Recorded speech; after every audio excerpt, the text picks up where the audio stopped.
better to go skiing and think of God than to go to church and think of sport. Welcome to the Hall of Teams, the podcast where sports legends live again. I'm your host, Kirk Jensen, and today we journey north to a land carved by fjords, narrowed by mountains, where skis cut lines older than roads. Forests run for miles without interruption. Darkness lingers, silence carries. This is not a place that hosts winter. It belongs to it. Where other teams chase medals, the red train of Norway produces expectation. In the distance, Holmenkollen stands watch, a landmark carved into the trees. Below it, the trails fall away, threads of snow waiting for motion. This is not where skiing is learned. This is where it belongs. And from here, everything begins. We start at the roots of the tracks, where skiing is survival before it is sport. Then we move to 1924, when Norway sets the standard on the world stage. To idrettslede, where skiing becomes a way of life and a national system. We follow the modern era as rivals close the gap and Norway is forced to defend its throne. We look at the stars for Milano Cortina 2026. And finally, we reach induction into the Hall of Teams. And now, the story of the most dominant and decorated team in Winter Olympic history. Chapter 1, The Architecture of Winter. If you want to understand why Norway owns the podium, you don't look at a gym, you look at a map. In the 1800s, for most of the world, winter is a season to be survived. It is a period of stasis, a closing of the doors. But in the high altitudes of the north, winter is the only time the world truly opens up. Before the road, there is the ski spore, the track. Before the car, there is a long-distance stride. In the 19th century, cross-country skiing isn't a sport.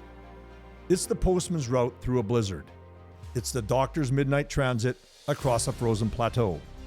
It is the hunter's only hope of outlasting his prey. It isn't brand. It is a biological necessity. But then, something shifts.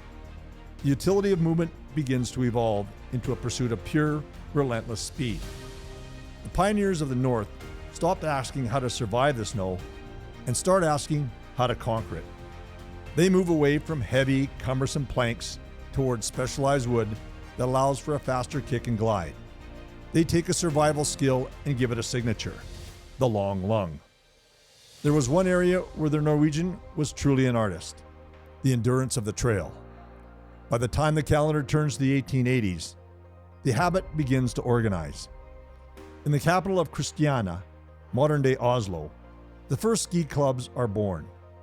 By 1892, energy converges on a landmark that becomes a global cathedral, Holmenkollen.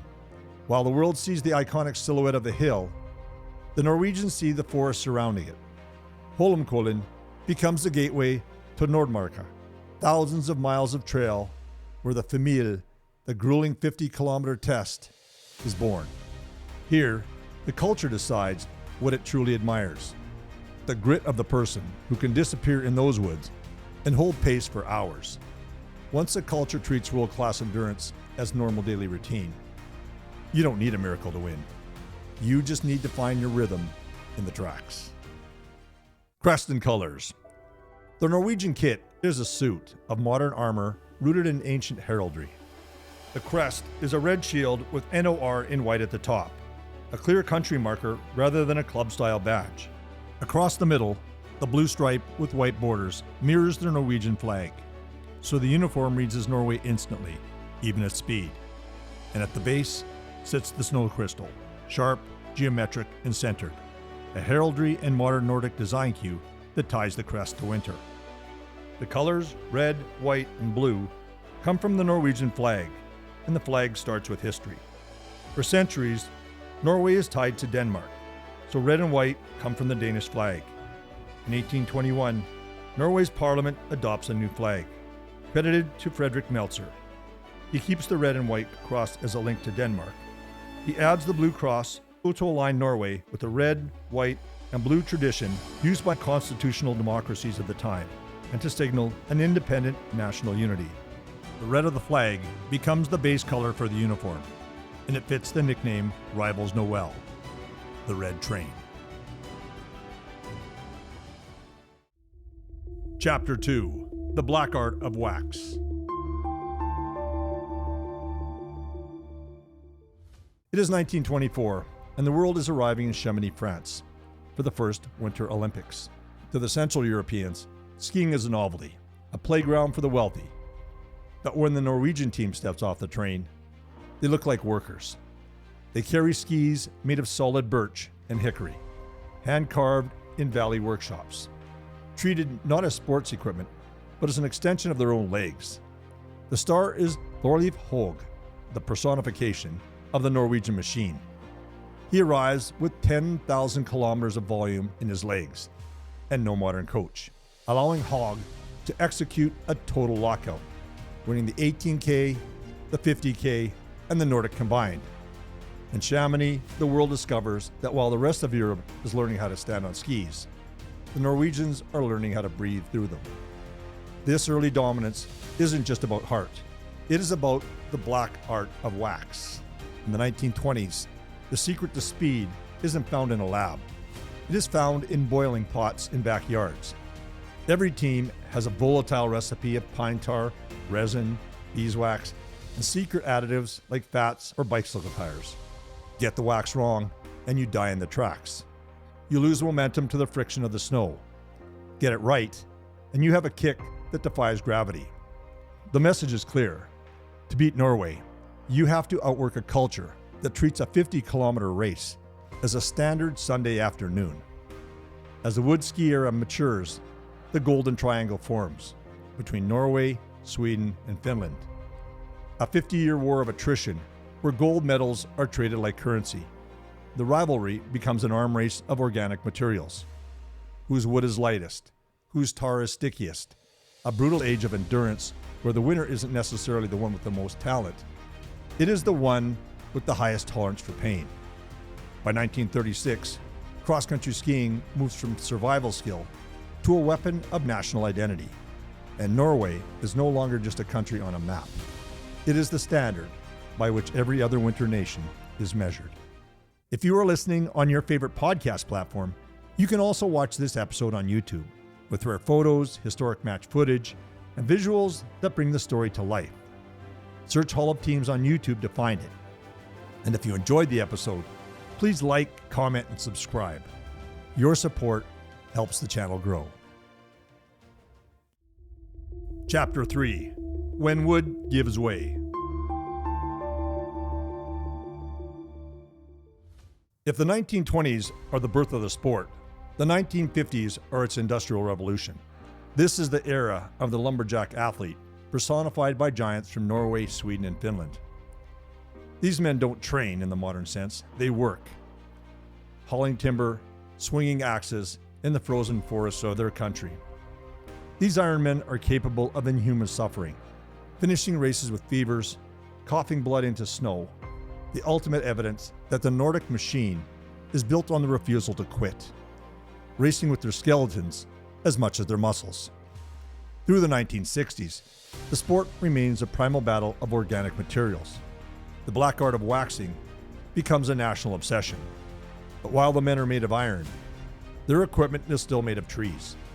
That creates a ceiling for speed that can only be broken by a fundamental shift in physics, moving the sport away from the forest floor and into the laboratory. The world changes forever at the 1974 World Championships in Falun, Sweden, the moment the wood ski era takes its final breath. A young Swede, Thomas Magnusson, appears with loud, unnervingly fast skis made of fiberglass and plastic. That day, the podium tells two stories. Norway's Magne Myrmo wins the 15K gold on wood, the last person in history to do so. But the future belongs to synthetics. The muffled thud of wood is replaced by the high-pitched whir of plastic, and the Norwegian machine realizes that to stay on top, it can no longer just be the strongest, but it also has to be the smartest. Trivia from the Hall. The bronze that took 50 years. Thorleif Haug leaves Chamonix 1924 as the king of skis. 3 gold medals and what everyone believes is a ski jumping bronze on top of it. Decades later, a Norwegian ski historian rechecks the ski jumping scores. A clerical error surfaces. The bronze should not have been awarded to Haug. It belongs to an American, Anders Haugen, who actually finishes ahead on points. In Oslo on September 12, 1974, the correction finally becomes official. At a special ceremony, Haug's daughter presents the bronze medal to 85-year-old Haugen, a rare Olympic moment where history is fixed. She tells him, "If my father had lived, he would have been very happy to hand over this medal to you." This is Norwegian sportsmanship. They honor the truth, even when it means giving back an Olympic medal. Chapter 4: The Cradle of Snow. At the Summer Olympics, the medal table reads like global superpowers. But when the world turns to snow and ice, the map of power flips. Norway, a nation of just over 5 million people, lives at the top.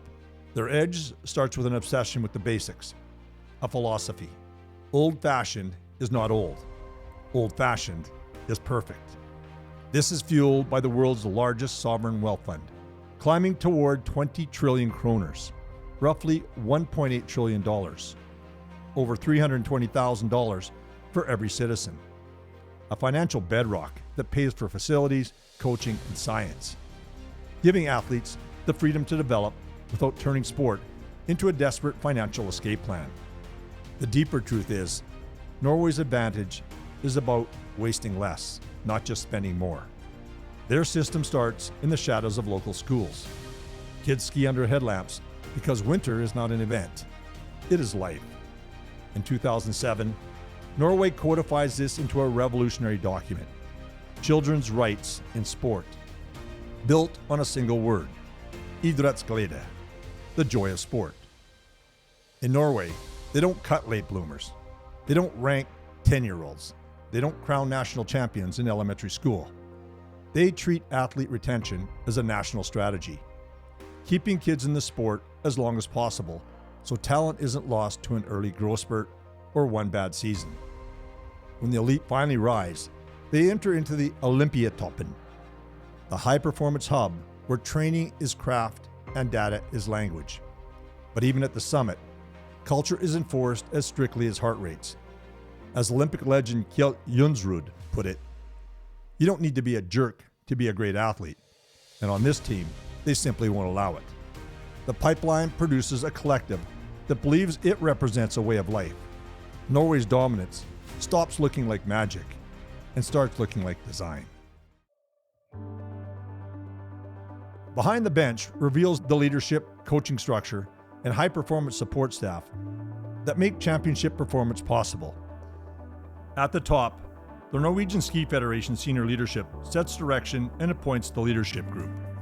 The national team director for cross-country, often referred to as a landslagschef, runs selection planning, athlete plans, staff hiring, and the final Olympic nominations. Assistant directors support training and international racing coordination. Team operations handle camps and travel, hotels and accreditation, plus security and daily logistics. A director of athlete performance runs athlete monitoring and benchmarking, stays in communication with athletes and their personal coaches, and supports selection decisions through the readiness tracking. On snow, the head coach owns the training model, pacing plans, relay strategies, and day-to-day execution. Assistant coaches cover sprint, distance, relay preparation, and technique and testing support. Performance staff, medical, strength, nutrition, recovery, readiness. Then comes the edge that defines modern Norwegian cross-country, the wax team. 12 to 15 full-time specialists, more than 400 pairs of skis maintained for race day, and 30 to 50 test runs to lock in the wax of the day. Often supported by a custom-built wax truck valued at more than $1 million. In pure numbers, the roster typically lands at 16 athletes, usually 8 men and 8 women. Around that core, the full traveling group is often 45 to 60 when you include coaching, operations, performance staff, and the full wax service crew. Chapter 5. Cracks in the Ice.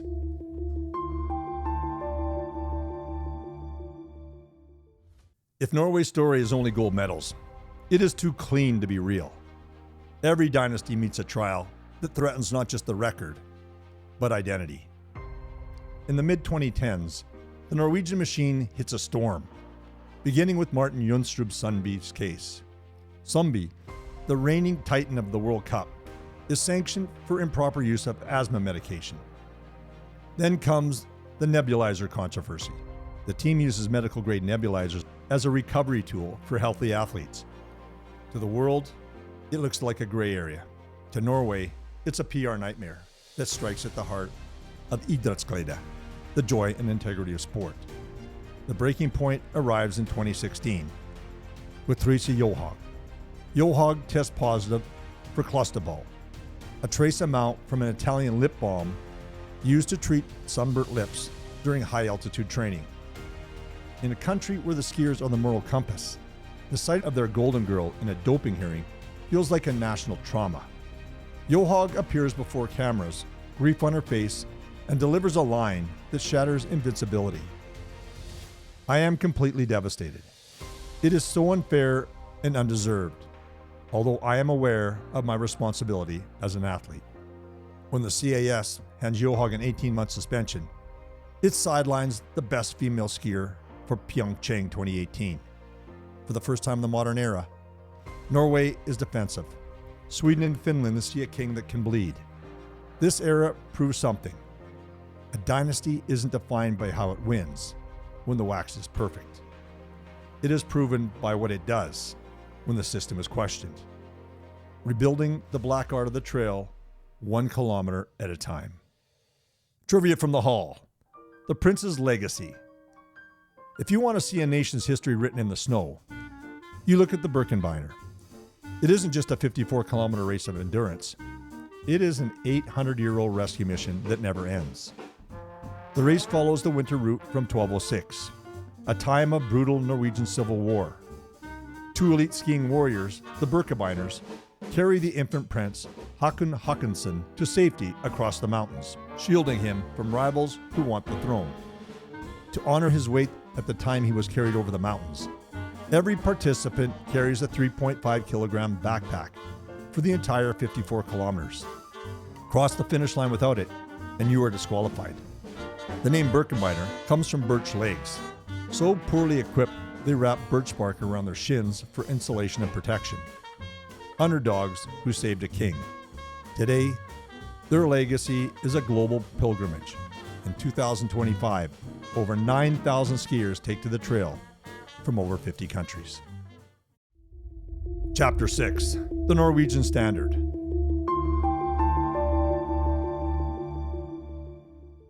How do you answer a crisis? In Norway, you answer with an unbreakable lineage of greatness. In Pyeongchang, despite controversy, the Norwegian machine rewrites the physics of the Winter Games. 39 medals, 14 delivered by cross-country alone. At the center is Marit Bjørgen, the most decorated Winter Olympian in history. 15 Olympic medals, 114 World Cup wins. Yet she remains the embodiment of Norwegian quiet. It is hard to understand that I have won so many medals. When I am still active, I just look forward to the next race. Bjørgen stands on the shoulders of giants like Bjørn Daly, defining the 1990s era of endurance. Daly carries an engine that pushes known limits of human biology. His VO2 max is an astonishing 96.0, a furnace compared to the average fit male whose VO2 max might approach 45. He doesn't just compete. He chases the pantheon of sports.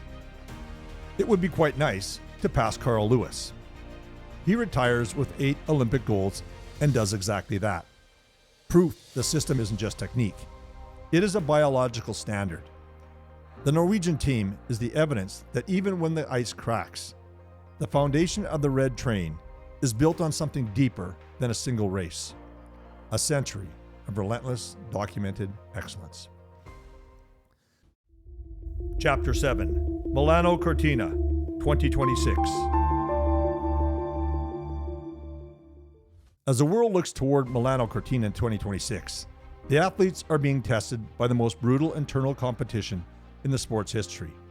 In Norway, making the Olympic team is harder than winning an Olympic gold medal. They call it the Norwegian Hunger Games. By January 2026, the pressure hits fever pitch. While other nations struggle to find one medal contender, Norway leaves world champions at home. Leading the charge is Johannes Klaebo, fresh off a record-breaking 5th Tour de Ski title in January 2026. Klaebo isn't just chasing medals. He is chasing the Pantheon. He enters with one goal, a clean sweep of all 6 events. Behind him is Harald Amundsen, the 2024 World Cup overall champion, built for oxygen-starved climbs of the Italian Alps.